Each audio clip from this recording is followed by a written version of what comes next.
हमने सत्युग की सैर के दूसरे एपिसोड में सत्युग की भाषा, सत्युग की आबादी और सत्युग की सरकार के बारे में जाना। आज हम सत्युग की सैर के एपिसोड 3 में सत्युगी परिवार और जीवन, सत्युग की शिक्षा और सत्युग की कला के बारे में समझेंगे। तो आइए सत्युग के शानदार महल में शहजादे और शहजादी के रूप में प्रवेश करें और सत्युगी स्वर्णिम दुनिया के परिवार और जीवन को अनुभव करने की मस्ती में मस्त हो जाए। स्वर्णिम युग में शुद्ध पारिवारिक जीवन होता है, क्योंकि ये देवताओं की पावन धरती है। स्वर्ग में देवी देवताओं के शरीर योग बल की पैदाइश है, तो जितना शक्तिशाली बीज उतना ही दैवी गुणों से भरपूर दिव्य शरीर होगा। माना पति पत्नी के बीच पूरी तरह से पवित्र संबंध होते हैं। एक निश्चित आयु पूरी होने पर देवताओं की शादी होती है।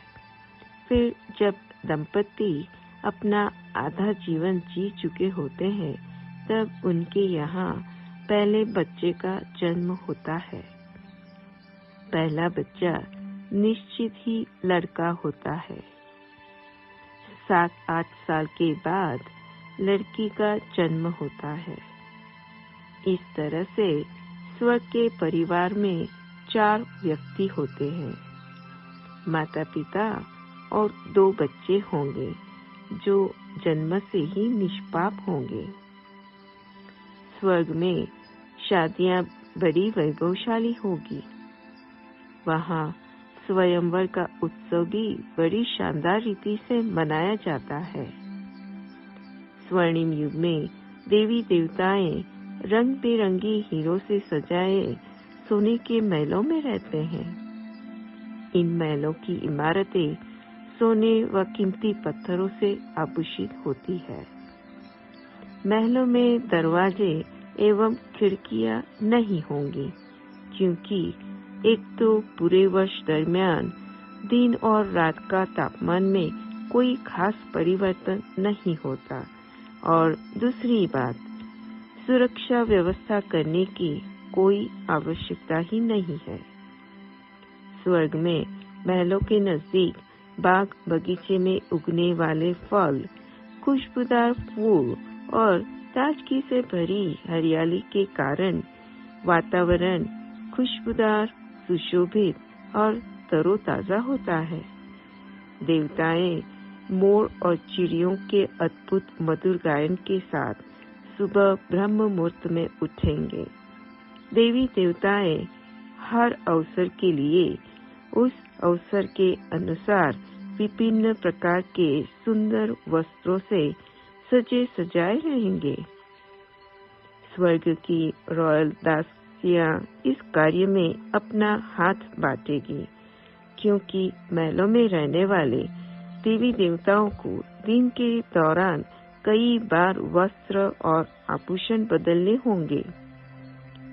स्वर्णिम युग के महलों में इतनी अद्भुत स्वच्छता होगी कि देवी देवताओं के कदम से महल के चमचमाते फर्श शीशे की तरह चमकीले और पॉलिश किए हुए दिखाई देंगे। स्वर्णिम युग में सतो प्रधानता होने के कारण भोजन पूरी तरह से सात्विक होगा। सभी देवी देवताएं पूर्ण रूप से शाकाहारी होंगे। देवी देवताओं के भोजन शुद्ध और ऊर्जा से उत्तम और विभिन्न प्रकार के होंगे। कहा जाता है कि स्वर्ग की रॉयल दासियां देवी देवताओं के लिए 36 प्रकार की वैरायटी के भोजन पकाएगी। सतयुगी विश्व देवी देवताओं का एक परिवार होगा, जिसमें देवताओं और प्रजा के इस पारिवारिक जीवन में वसुधैव कुटुंबकम जैसा भाव होगा। सतयुगी दुनिया में यथा राजा तथा प्रजा जैसा भाव होने के कारण खुशियों से भरपूर जीवन होगा। ये हुई सतयुगी परिवार और जीवन की बातें। अब हम सतयुगी शिक्षा के बारे में ज्ञान प्राप्त करें। सतयुग की शिक्षा यानी पढ़ाई खेल कूद के माध्यम से मनोरंजन के साथ होगी। बच्चों का ना ही कोई यूनिफॉर्म होगा, ना ही कोई बड़ी किताबों का बोझ होगा या ना ही कोई होमवर्क का स्ट्रेस होगा। स्वर्ग की शिक्षा में चित्रकारी, पेंटिंग, संगीत जैसे महत्वपूर्ण विषय होंगे। राजा महाराजा के बच्चे राजकुमार का शाही ड्रेस पहनकर पुष्पक विमान में बैठकर राज विद्या सीखने जाएंगे, क्योंकि भविष्य में उन राजकुमारों को राज्य चलाना होता है। स्वर्ग के शाही घराने के महाराजाएं प्रजा के पालनहार होने के कारण युवा वर्ग राजकुमारों के साथ स्नेह सम्मेलन करते हैं, जिसमें किस तरह से प्रजा को सुख दे सके इस बात की चर्चा करते हैं। स्वर्ग में भिन्न भिन्न हुनर के क्षेत्र की भी पढ़ाई होगी। हर कोई वाद्य यंत्रों को बजाकर आनंद ले सकेंगे। देवी देवताओं के कंठ स्वर इतने अद्भुत होंगे कि उनका संगीत और गायन पक्षियों के मधुर सुर में घुल मिल जाएंगे। स्वर्ग में बहुत सारी रंगशालाएं भी होंगी और अनेक प्रकार के मनोरंजन से भरपूर नाटक भी खेले जाएंगे।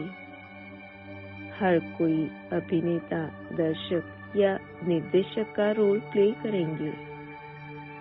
इस तरह से स्वर्णिम युग में अपने अपने हुनर में परफेक्शन से कार्य करने के लिए विद्या धारण करने जरूर जाएंगे।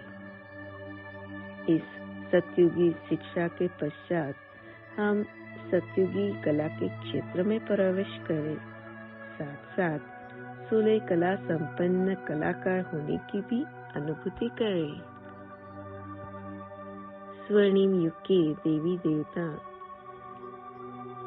सभी कलाओं से संपन्न होंगे, जैसे कि चित्रकला, संगीत कला, नृत्य कला, पेंटिंग की कला, गायन कला, ये सभी कलाएं अपनी पूर्ण अवस्था में होंगे। स्वर्णिम युग में जौहरी की कला, शानदार आभूषण जैसे कि हीरे जड़ित सोने के मुकुट, हीरे से जड़े कीमती जेवरात आदि के कारण बहुत ही लोकप्रिय होगी। संगीत के वाद्य यंत्र शुद्ध सोने के और कीमती जेवरों व हीरों से आभूषित होंगे। सोने से बने तारों से अद्भुत और विशेष प्रकार की मधुर ध्वनि पैदा होगी। ये स्वर्णिम युग के ये वाद्य तंत्र इतनी आसानी से बजा सकेंगे कि देवी देवताओं के हाथों के स्पर्श मात्र से ही अद्भुत मीठा संगीत बज उठेगा। स्वर्णिम युग में गायन एवं वाद्य यंत्रों के साथ स्वर का तालमेल बड़ा विस्तृत होगा, जिसमें संगीत, कविता, गद्य, नृत्य, रंगमंची प्रस्तुतियां, ये सभी कलाएं बहुत ही लोकप्रिय होगी।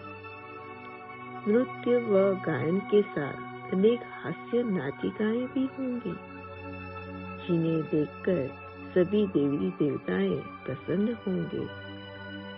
देवी देवताओं के मधुर संगीत के साथ काव्य कला व शब्द चातुर्य का भी संयोग होगा। स्वर्णिम युग का इतिहास देवी देवताओं के गीत और काव्य के माध्यम से प्रस्तुत किया जाएगा और नृत्य नाटिकाओं के रूप में लिखा जाएगा।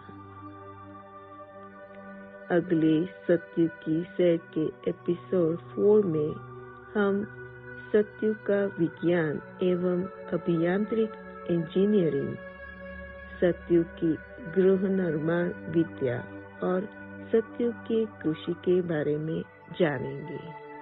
ओम शांति।